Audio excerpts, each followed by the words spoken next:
Thank you very much for coming with us today. You're welcome. We are very pleased to welcome you. It's the first time that a professional athlete is coming to speak at LSE, so it's a big moment. So we'll do a quick presentation of your career before. Okay. Cyril Benzaquen was 5-time world champion in kickboxing and Muay Thai. And he also, at the same time, graduated from Paris Dauphine, and he then became an entrepreneur. So he organizes his own boxing gala, etc. So he's gonna first do a presentation about his career and what he learned from his boxing career and soft skills, etc. Because Cyril Benzaquen is also a teacher at Paris Dauphine nowadays. And then we'll be free to ask him some questions and if he has any advice for young entrepreneurs. So you are free to start whenever you present yourself. Yeah. Okay. So I am world champion, and I was. So that means I'm current world champion in kickboxing. I'm still in activity. So I start, my career around 13. First, I wasn't this kind of teenager, really athletic. I was more the lazy boy, but I just want to know myself and to start a new discipline. So I came into this boxing gym at 13, and as soon as I come into the gym, I knew that was going to be a huge part of my life. That means I was meeting my passion. So what happened? I can remember after a few sessions, few weeks of training, I was already thinking about becoming world champion, but it was at this time, this goal was so far. I need to put a small goal before to reach this one. So that's what I've done, because I knew that to become world champion, I need to become French champion. Then before I need to become French champion in other categories. That means amateur, junior, etc., etc. So I fix up many goals each year to reach the ultimate goal, and that leads me to my first title in 2014. And since that day, I'm still competing, and I'm still loving this sport more than everything else. So that's for the first part. I mean the athletic part. Then, when I start to learn boxing, I thought that kickboxing was like Mayweather. I don't know if you are comfortable with this guy. I thought it was the boxing in Las Vegas. It was many money and all that package. But in France, when you become a champion in this discipline, you didn't get you didn't get rich. So I want to get wealthy, and I want to improve that sport. So my parents told me, kickboxing is not a job. You have to go studies. You have to finish your study, and that's what I have done, and what helped me a lot today. So after my high school, I study in Paris Dauphine University. I've been accepted in the first year for athletes. Then they didn't want me anymore because athletes were only able to follow lessons on the 1 year, and then they have to run away from the university. And as I was really how can I say, motivated to stay, I decided to do another year. That means redoubler. I don't know in English.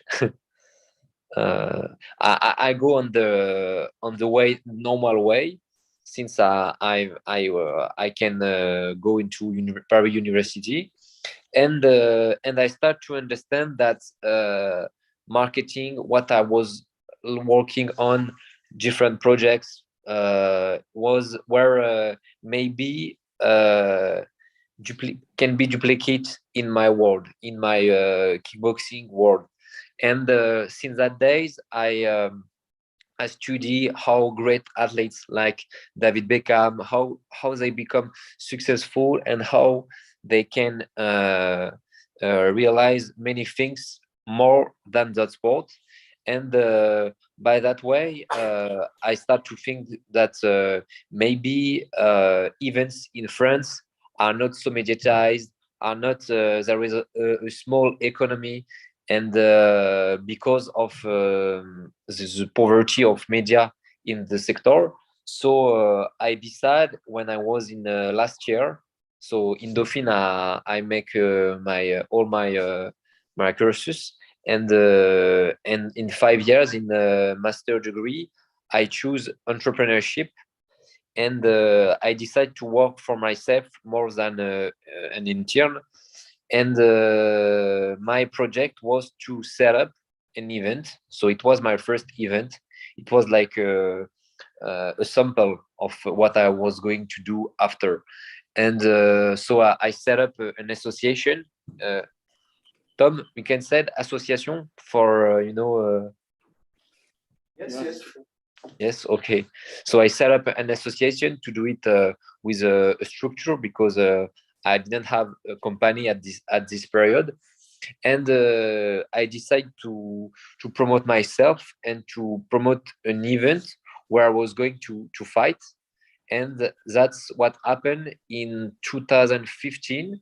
And I decided to join the two part of my life. That means studies in Dauphine University and kickboxing.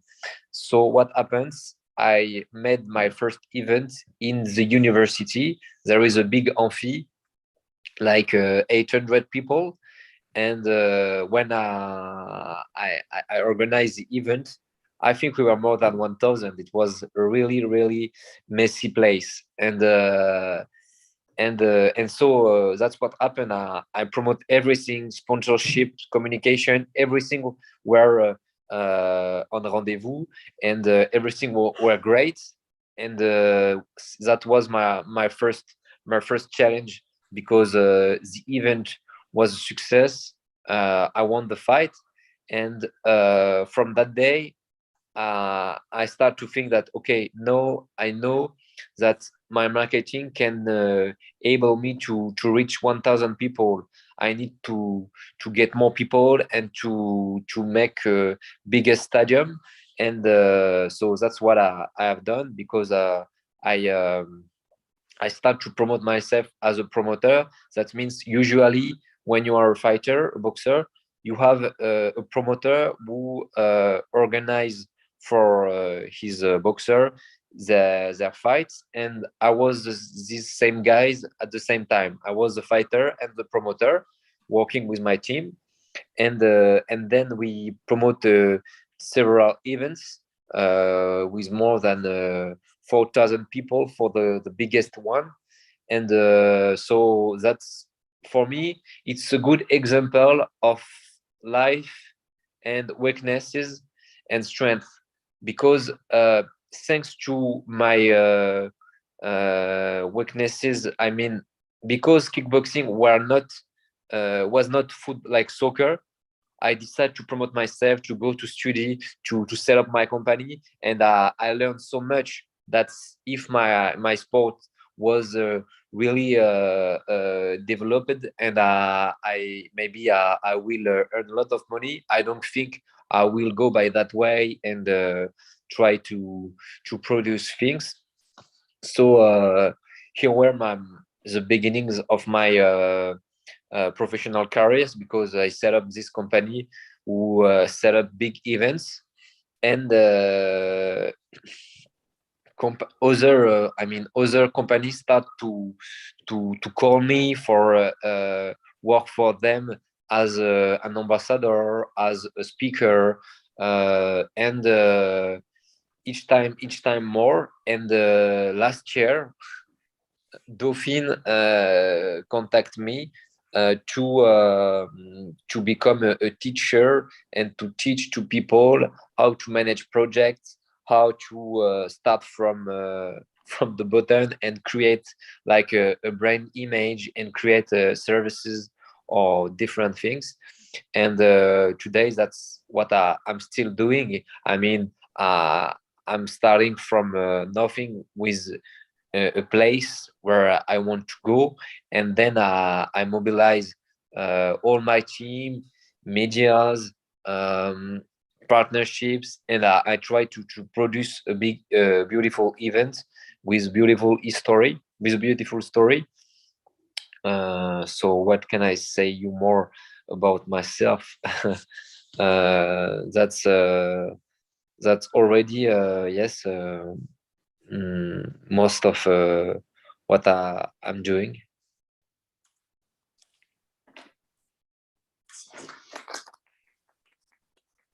Maybe Tom, you have some question, maybe, I don't know. Yes, I hope you Can develop some points. Yes. I hope you can see me and hear you. And so thank you very much for this presentation. It was really interesting. And I would like to add up asking you a couple questions. Typically, you were saying that you were mixing your two lives, so the like studies and entrepreneurship part of your life, as well as your obviously boxing career. And how did you manage to transfer, or how were like the valuable skills that you learned through boxing that you could directly implement into your, I'd say, like professional life, more okay, business oriented? Okay, that's a really great question.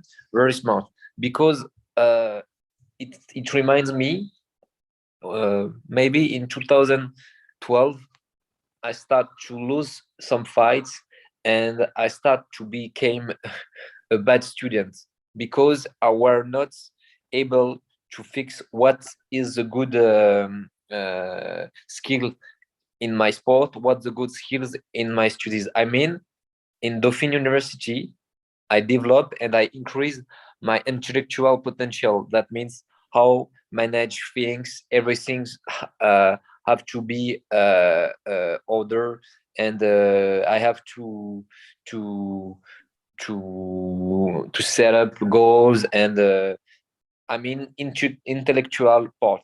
And when you're fighting, when you are on a ring or maybe on another ground, other sports, you have the process. That means you are working every day, your disciplines give you all the automatism, but you have to let your body speaks. That means you develop your emotional intellect, your instinct. And because of my studies, I I stopped to think about my emotion, and I was only focused on intellectual things, and that means on the ring, I wasn't able to make good fights because I wasn't listening my opponent. I mean, I wasn't really taking attention of him. I was more thinking about what I've learned, the process, like my studies. And when I realized that, I said, okay, I need to go back and to only follow my instinct and my emotional intellect, and then my intellect will be at the service of my emotions. That means, if you ask to a professional footballer, soccer player to give you the ball without thinking football, it's always football, because if it's inside of this boy, the process of playing football is inside his body, and that's the same for me. Boxing is inside myself, so I don't need to think about the intellectual part of how I need to put my arm, or I need to put my legs. I only need to box. And at the university, on the other side, I start listen the people before speaking. I mean, when I was in a place, I always close my my mouth and take the maximum of information I can have. That means what people said, what the atmosphere, all that things that can give me information, and then I can start to work on it. So to answer your question, Dauphine, my studies give me the opportunity to learn process, to learn like rules, when you want to go there is this kind of way to do it. And on the other part, the sport give me, of course, the discipline, because you have to work every day, twice a day, and but give me the how can I say, the fact that I can understand that the most important is to see what is around and to feel it, to feel. It's about feeling. It's not about a process. It's about feeling first, and then there is a process. So yes, this both things helped me a lot. And of course, for my professional career, the competition mood helps me a lot. That means when it's difficult, when I'm going down sometimes, or an appointment is not efficient, I know I can coming back, and I never go in a bad mood that, oh no, everything goes wrong, I'm going to stop. Okay, if something is going wrong, I'm just thinking, okay, why did it go wrong? I need to understand, and then I need to work on the point. Yeah, thank you very much for this answer. I think Tom has some additional questions to ask you, and then we'll just leave other people ask questions. Yes, we have a specific question on the organization of your first gala in Paris Dauphine. So we read in an article that you contacted 1,000 firms, that you had 100 response, and only 10 rendezvous, which maybe in the outcome a few sponsors. So can you explain us more the process of obtaining sponsors? And in the room here, we have a lot of people who have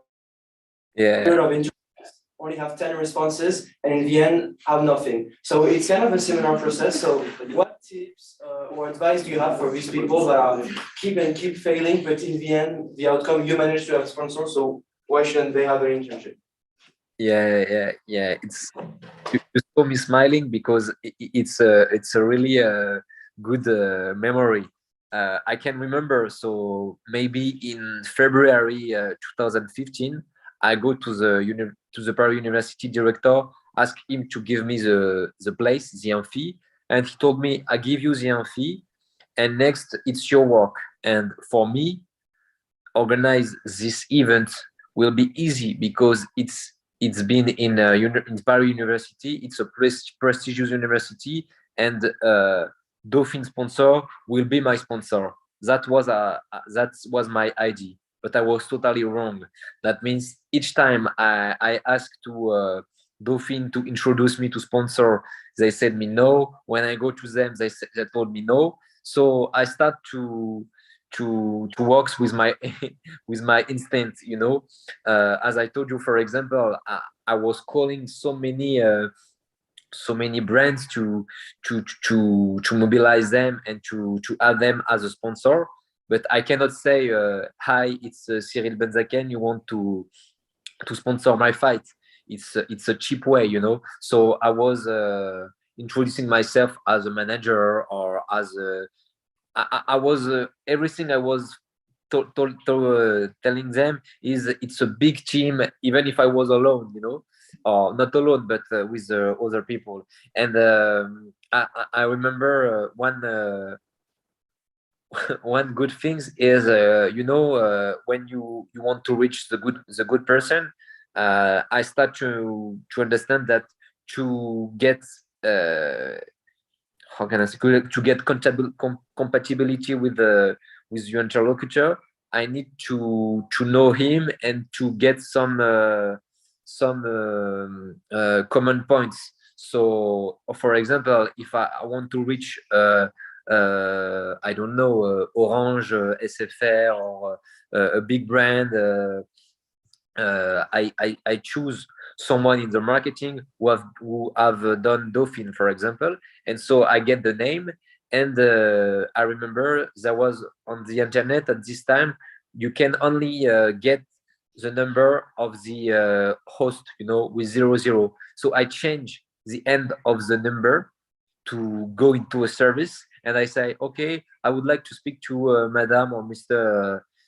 Intel, and they told me, it's not here, and they they give me the relation straight. So that was a funny moment when I was doing all that things, and so I receive a lot of no, many no. It's not our image. We prefer to link with other sports, with not this image of combat, of fighting, and then I start to understand what was in my possession is university, para-university, so that means students will come, which brand want to reach students, maybe insurance, and then I start to have a yes. And when I start to have one yes, it was the beginning. I go into other, and I told them I have this one, and I can get more. So that was little bit. That was a kind of part of my strategy. And I also did a crowdfunding campaign for this fight, and it was a success because I remember I go into the goal, and I go more than the aim. So that's yeah, that was a great adventure. Okay, well, thank you very much for this inspirational speech. Does anyone in the room have a question for Cyril? I do. I guess as someone I can't see you, but I'll still talk to you. As someone whose brand and whose business trajectory is so tied into their personal brand and who they are themselves, how do you make sure that your personal actions line up with your brand constantly? Remind you that like every morning, or does it just come naturally? Excuse me, can you repeat the question? Sorry. How do you make sure that your personal actions line up with your brand when that's very important to your business? How you mean how I develop my contact with brands and to get them as a sponsor? No, I mean how do you represent your own brand? Okay. But at the beginning, representing brands for the event was get them visibility. I mean, so that's why my first mission when I create the event is to get visibility. That means to get many TVs. In 2015, we were not talking so much about social media, but at this time we're more talking about the classic medias. So when I start to produce my events, I need to write a story, and to interest people working in media to have the more and more image on this event, and this image is value, and this value is an interesting point for a sponsor. That means they can be interesting by value of the story and more by the value of the quantity of communication. That means we were present in press campaign, we were present in many interviews. The diffusion was on a big channel. There is so many things I was working on to get the maximum of visibility and then to sell it to sponsor. So my job for this event helped me for myself, because as an athlete, I have the same opportunity. That means I need to get more and more visible to interest sponsor and yes, to interest them. And today, so in 2015, we are only thinking about classical medias, but things evolve, because today you have social media. And so, for example, when I'm organizing an event, I want to get a lot of celebrity or influencer who talk about the event, who share the paper. I mean the affiche. How can you say it? Okay, I mean the paper with the fights, with all the sponsor. So it's a visibility for the sponsor. And for myself, I try to improve my social media. And so everything happens in the same time. So that's what I try to sell to sponsor and to mobilize them. It's first value, because if you are only if you have a big community, for example, as some influencer, but your value are not serious, or your value cannot be represented by a brand, it doesn't work. So first, I focus on the value. That means performance for my fights, everything around. When I was a student, then I become entrepreneur, working with Dauphin, with associations, all that things that give me values and good image. And then the quantity, that means followers, communication in different medias. Okay, well, thank you very much. I think we have another question. Did I answer to your question? No, we have another question. No, yes, but did I answer to the question, right? Yes. Hello, thank you for answering the questions. I just want to know, when is your next fight, please? Or did you schedule it? That's a great question, because I don't know if I can talk about it, because it's, for the moment, it's not seen, but it's like in progress. We have fixed a date. It should be on May 31, and I'm working on a spectacular place that is Grand Palais Éphémère. But for the moment, it's not contracted. We are just working on it, and so it will be a big event, because it will be the first sporting events taking place in the Grand Palais Éphémère before Olympic Games in 2024, and it will be only the second boxing events in Grand Palais Company after Marcel Cerdan in 1942. So we have the story, we have the place. Now we have to go for the sponsor, because it's a big deal for this place. So that's what I'm working on that days, in plus of training, of course. Well, good luck for the fight. Yes, thank you. Okay.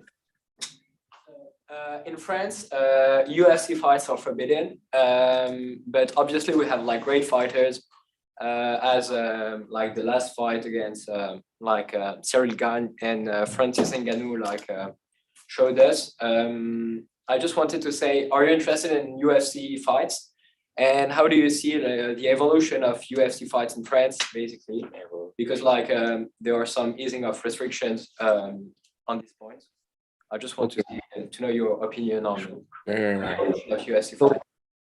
So UFC and MMA, to be more general, mixed martial art, has been legalized in France since maybe 2 years, something like that. So now UFC could come to France to organize fights, and UFC is a great example of marketing around fight sports, because they write story, they tell story, and they give you a lot of entertainment.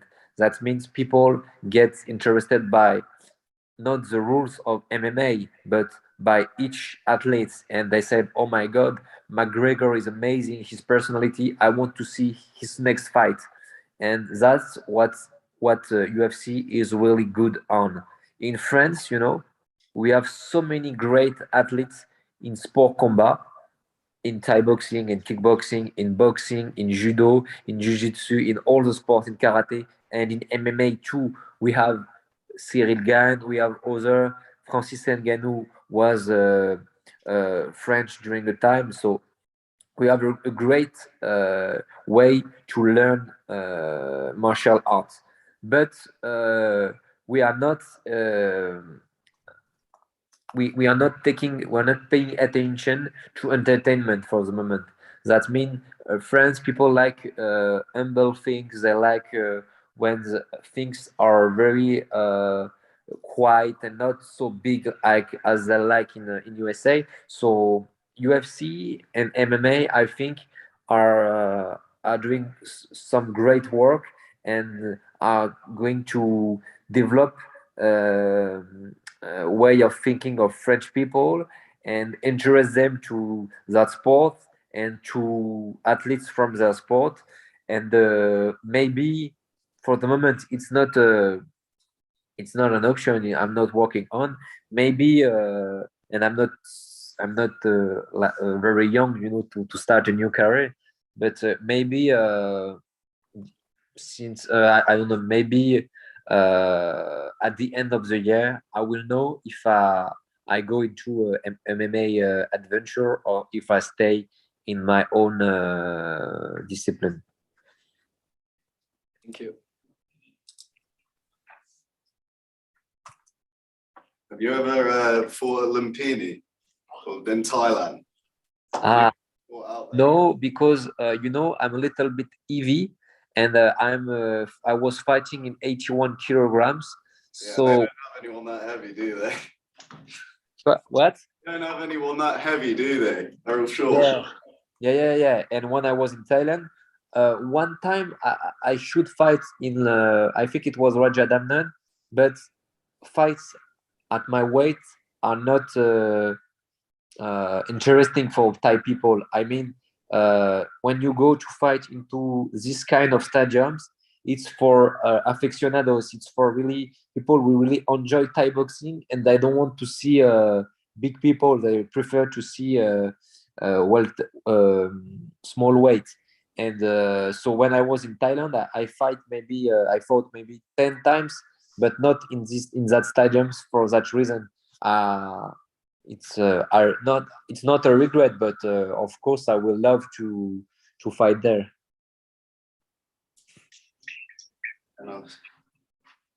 I wanted to ask, how can you focus on your fight while also having to organize everything? Isn't it difficult to balance things out, or maybe the combination makes the event even more beautiful in the end? Yeah. First, I have this chance that boxing is so much for me, and I get so much goal in my head. That means when I go into the boxing gym, I forget all my problems. That means everything's going is all the things that going wrong in my life, I forget them and I let them outside the gym. I'm in the gym for work and to improve my box. So that's the first thing that can help me if I made a bad day and the event is not going great. It's not impacting my work on the gym, and then it's more a strength because when I'm thinking about it, I'm just thinking, wow, I'm just designing my life as I dream it when I was younger. So it's a good thing. And when I am in front of the ring before the fights, I have this question: oh my God, that guy is really tough.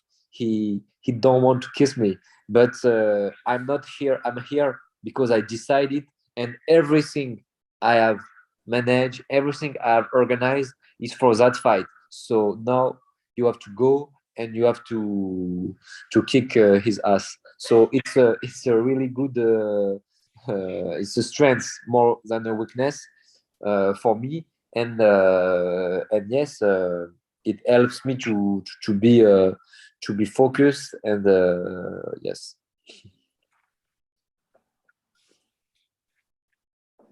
How many people are on your team that helps you organizing your fights? The faking people, we are like four, five, and then we work with teams for several things. I mean, for production, they have their own team. I'm working with them. There may be 10 or 20 for each part at their team, but our team is my no one guy I'm working with who is like me. We are thinking about the strategy and the financial part. Then I have someone on the sport part, and my brother on the operational. That means how things have to be set up to be realistic and to be a success, and someone in the communication working with me. So it's around 4 or 5 people.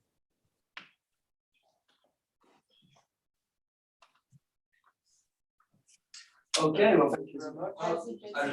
Another question. At the beginning, when you were going and asking sponsors, do you want to sponsor my fight, and you kept getting no's and rejection, how did that repetition of failure help you and gave you even more motivation to keep going until one sponsor said yes, and then everything started to fall into the right place? But how did you handle the failure and use it to thrive and have even more energy and motivation? Oh, okay. You know, I was getting so many no, it's not our image, it's not, but it's like a fight, because boxing is wonderful. It's a magical thing.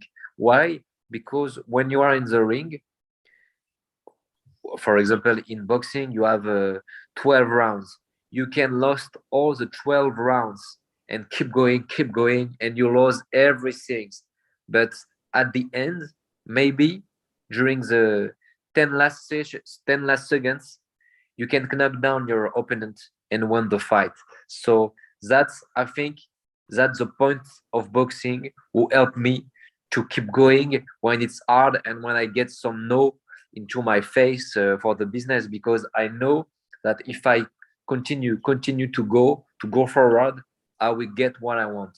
So I think boxing is a good analogy of life, and can help people to know that everything is possible, and until you can go. Thank you. I have another question, which is, and so after you'll be too old to fight, do you think you will still keep the same passion for organizing events, or do you think that maybe the dissociation will make you try to some new things, maybe to give you more adrenaline? That's a good question. I'm already working on gym, set up some VIP gyms in Paris. So, and for the events, I think when I will stop my career, I will maybe organize a little bit some fight events. I don't know yet, but it's a lot of work for, if I'm not on the center, I don't know how it will be with my sponsor, and I need to write a new story with other people. So I think more that with my with all the people I made connections, I will work as on their communication. I mean, if I go back, it's like I had a communication agency, and my client was me. So now I try to do it with customers, with brand, with sponsor, without myself, and to prepare the future. So I want to do like a communication agency first, then boxing gym in Paris, and maybe other projects. I have the chance to get contacted a lot for many projects. So life.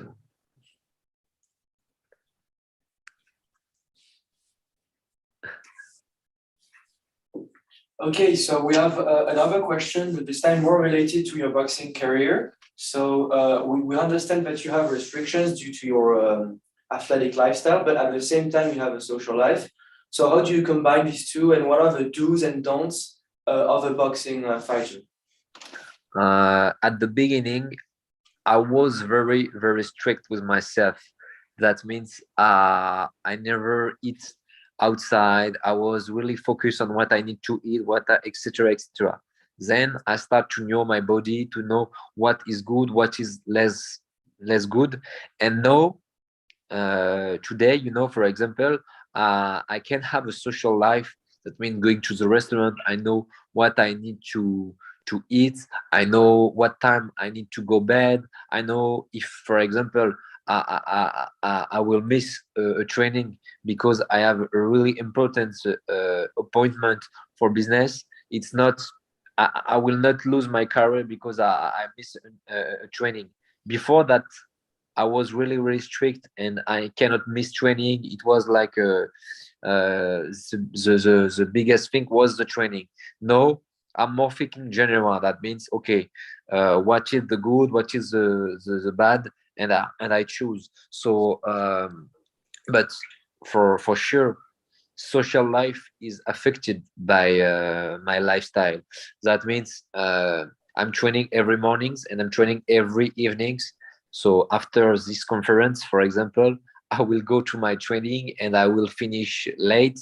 So it's difficult to combine with social life, and it's just a choice. So I'm happy with that, and that's why it's still working, because it's my choice, and I decide to finish my training at 9 or 10, and after, if I need to join friends, to join my girlfriend or family, it's my own choice. So I am okay with that point, even if it affects, of course, this part of my social life.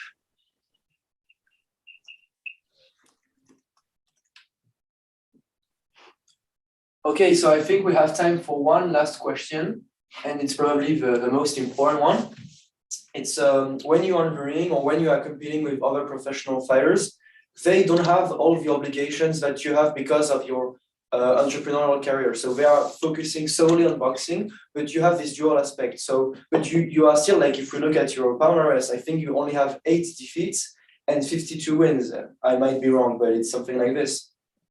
So my question was, what enables you to continuously make a difference despite your other life with your professional career? Can you repeat the question? Yes. What enables you to really make a difference against your opponents, despite the fact that you are also time taken with other objectives? You mean why I'm still hungry on the ring, even if I've got some good things on the other way? Absolutely, yeah. Okay, I'm still hungry first because I wake up every morning as a challenger. That means, you know, uh, I'm feeling as a champion, but in my discipline and in many things, I'm still I still have the behavior of a challenger, because I want to still go training, to still get angry, and to to to won the fight, and to be more producing, to be more efficient at the training. And so many times,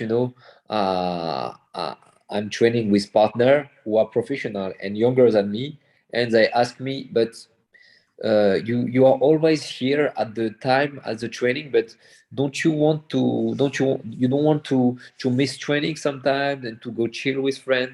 And I said no, because I have this chance. It's a really patient, and so each time I go to the training is a good thing for me, and I never think about, oh, I will train another day. I miss the training tonight. No, no, no, no, no. I need to go to this training because I don't want to be. How can I say? I don't want to make figuration. I want to have the principal, the main role, you know. So that's can help me to win the fight.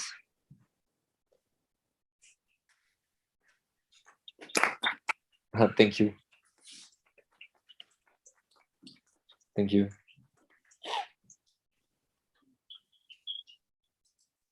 Okay, well, thank you very much for being here for us today. It was very, very inspirational, and I'm sure that we all learned a lot. So thank you very much for coming, and good luck with your training and with your next fight on the 31st of May. Thank you so much. So sorry because I was with my phone. I have an incident with my my computer. Sorry for my English too, because it's not very fluent, because I'm not working on it every day, and with COVID I stopped work on it since maybe 2 years or something like that. So thank you for inviting me, and thanks for your questions, smart questions. And if you have more questions, you can send to Tom, and I will answer by right. Okay. So good luck, everyone, and thank you again. Merci. Merci.